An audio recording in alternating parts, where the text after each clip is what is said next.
ચેનાજી શેતર ચોકણ છે. ચેનાજી ખેતર હા કે તમારે શું કામ હતું? મારા આઢું છે, મારે અહીંયા નીકળ જવું છે. એવું એમ? ઓવે.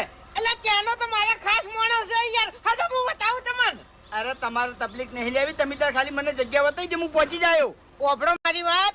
ચેન્નઈનો મહેમાન એટલે મારો મહેમાન બરાબર છે. હું બતાવું હટો. ઉપાડો.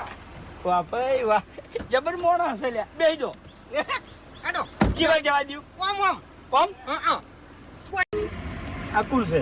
આ તો અમાર ગામનું દારૂડિયું છે. એડો તક રસ્તો નહીં પડ્યો. હાલ તારા થાપાવું મને. અરે કાકા થાપાવું નહીં, ખાલી સાઈડમાં રહેવાનું કોઈ હું ગાડી કાઢી નાખું. તમે શાંતિ રાખો ને યાર. અરે પણ એમાં દેવા ના હોય. એ આ તો ગટુ ઉતર્યા એટલે તને ગાડી નહીં દેખાતી. ગાડી દેખાતી નહીં લ્યા. આવડી મોટી ગાડી આવે છે દેખાતી નહીં તને? અને ગાડીમાં કોણ બેઠો છે એ તને દેખાતું જાય? કાકા હું તઈ સુખ શાંતિ રસ્તે થઈ જા. હેડ ઉપર. ઓરાશ કોનો બદલો તો હું લે આવ્યો. એટલે બદલો લે એટલે હું કરે તું? કરે હું તું લે?